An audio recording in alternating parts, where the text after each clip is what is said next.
this is Life Endeavors with your girl, Lady. I want to say thank you to all of you that have already subscribed. If you haven't, make sure to go ahead and do so. Click the notification bell so that you don't miss any of my videos. So today, I'm going to show you part 2 of my DIY hacks. So let's jump into the video. All right, lifers. So the things you're going to need for my part 2 DIY hacks will be baking soda. This is awesome floor cleaner.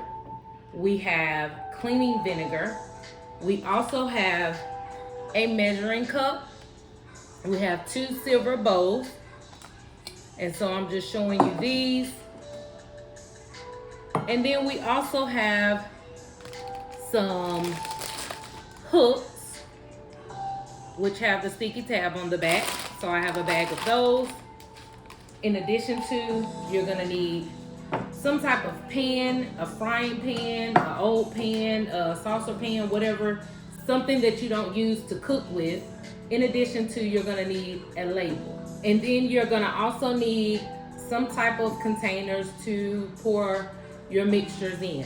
Now, these are just containers that I purchased disinfectant wipes and I just kept them. And then you're gonna also need some towels. And this is what you're gonna need to create my DIY hack. So let me show you how I use these items. All right, guys, the first thing you wanna do is grab your pan. And so I'm gonna bring that closer so that you can see. So here we are with the pan. And like I said, you're gonna need something so that you can label it. And so what I did is just took a piece of contact paper that I had, and I'm just going to, I wrote on it, fragrance pan, so no one uses it as a mistake to cooking anything. And voila, here you go. And that way, everyone knows that this pan is for fragrances. So everyone knows that this pan is for fragrances or solutions of some sort. So the next thing I'm gonna do is grab the awesome floor cleaner, and I actually already have that in one of the smaller Fabuloso bottles, just because I wanted to make sure to you know, not keep this big bottle out. So I'm just gonna move that to the side. And what I do is I just take about 1, 2, 3, 4, 5, 6, 7, 8, 9, 10. And I do 10 just because I want to make sure it coats the entire bottom of the pan.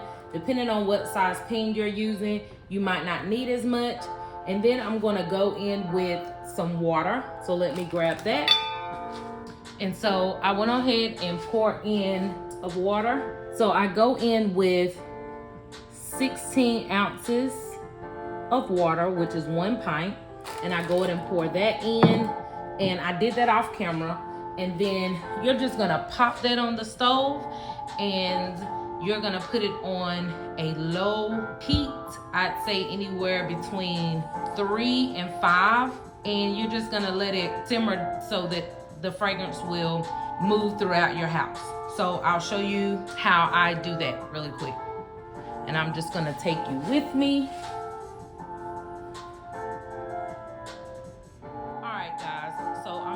Take you with me so that you can see that I have gotten the pan on the stove.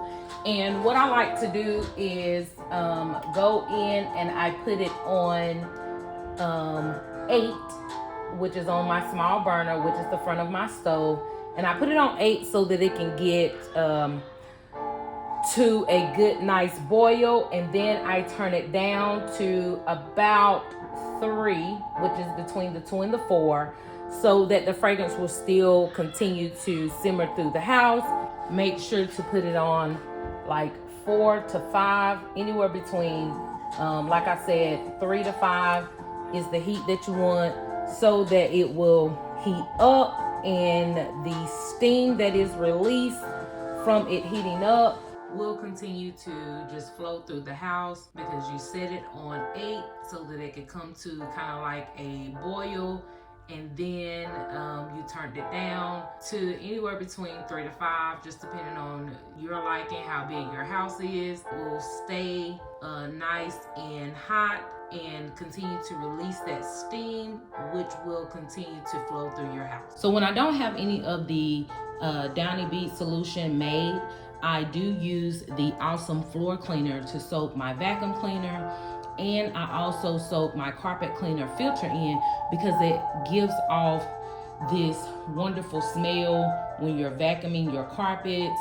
when you are using your carpet cleaner, because it too has a small filter depending on the type that you have. So if you want to know how to create the Downy Bead solution, make sure to check out my spring cleaning DIY hacks all year round video. So let's move on. And I'll just grab this stuff out of the way. And I did reposition the camera, if you're noticing that, just because I felt like the light was a lot better in this area. So next I'm going to grab my bowls.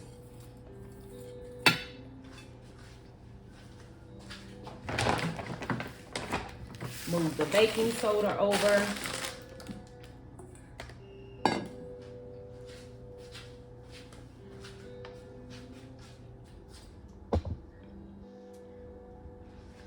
So next we're gonna grab the bowls, which I have here.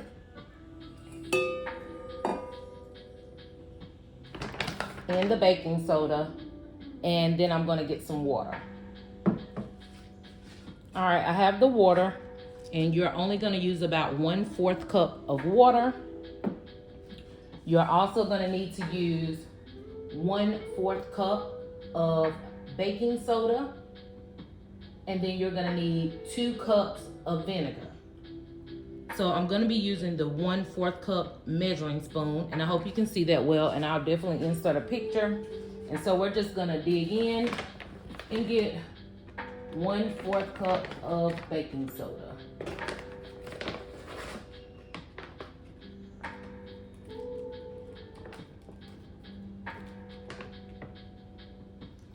And so here's our baking soda.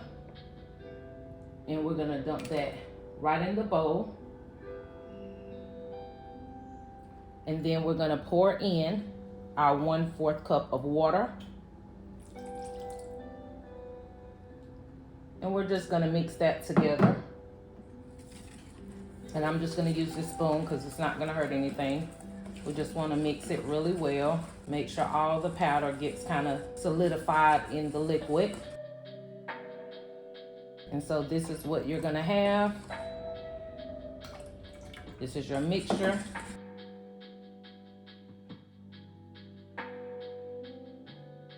I don't think there's enough left in this jug, but let's see how much we got to get to the next 16 ounces to have 2 cups.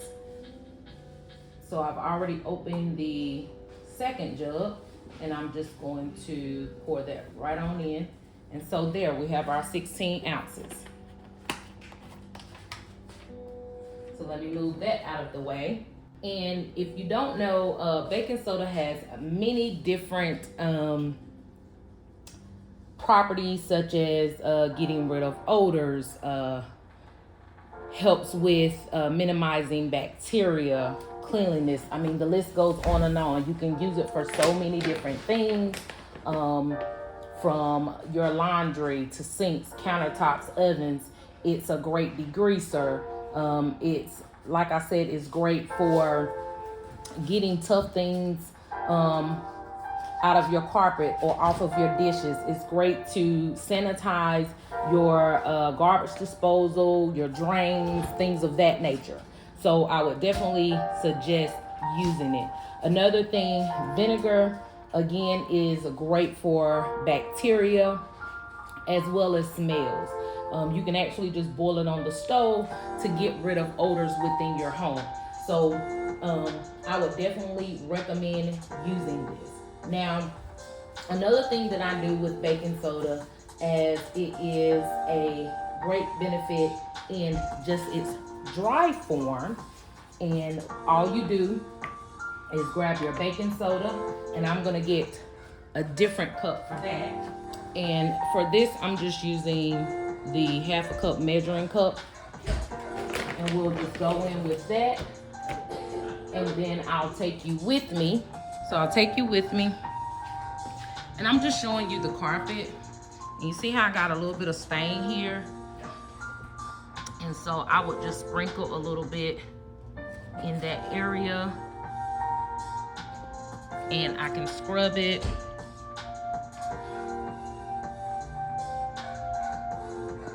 And if you don't have stains like me, and you just have like a clean space, you can sprinkle just a little and then vacuum it up. And it's really good as a deodorizer, just to kill the smells in your carpet. So, and you can let it sit, or you can vacuum it right up.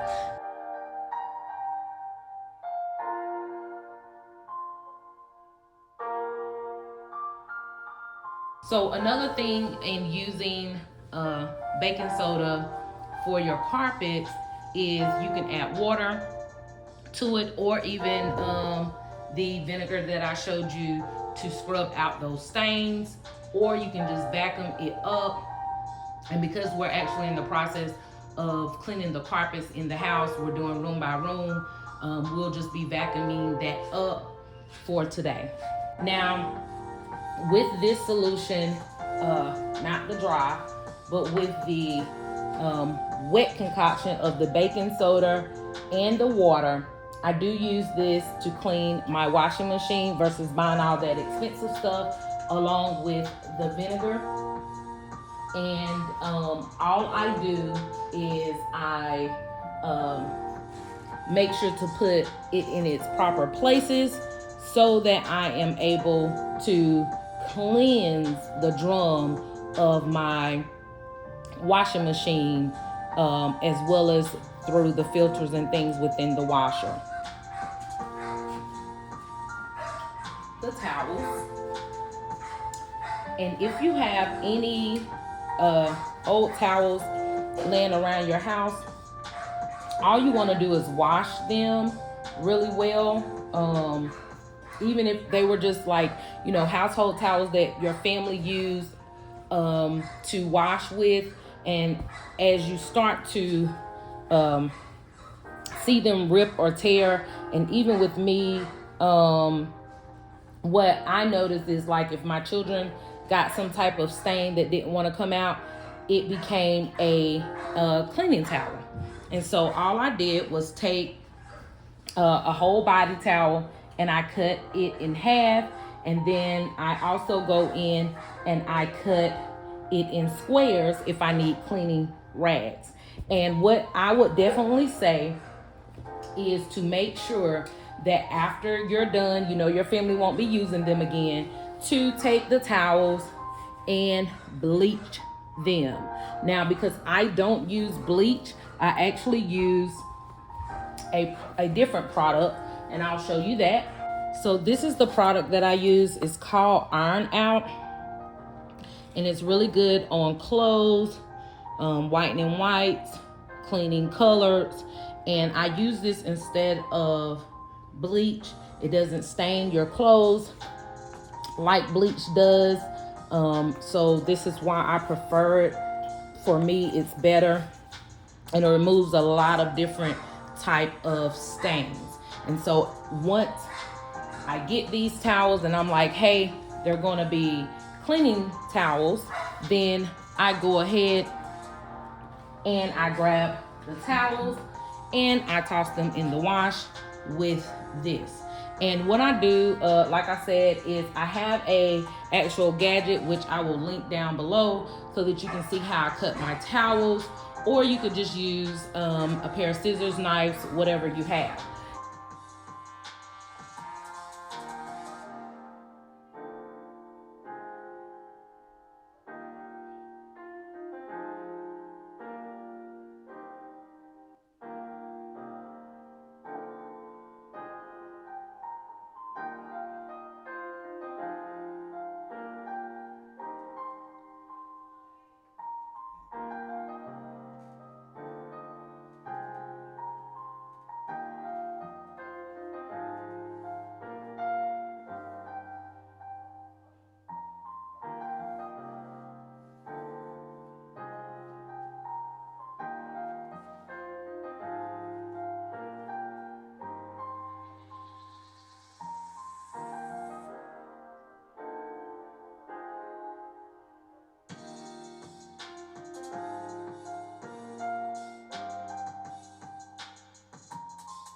Now, the last thing I am going to show you will be my little hooks, which will also be linked down.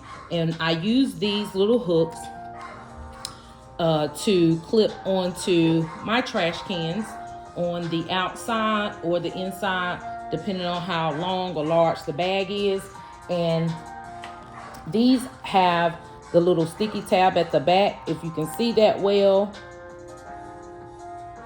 And if you can see that well, you open up the film, and I hope you can see that pretty well. But and you just stick them down, and they're very adhesive, hold really well. And then I use them to hold my trash bags, no matter what size trash bin you have, and they pretty much stick to anything.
Now, since I'm done with my solution, I can grab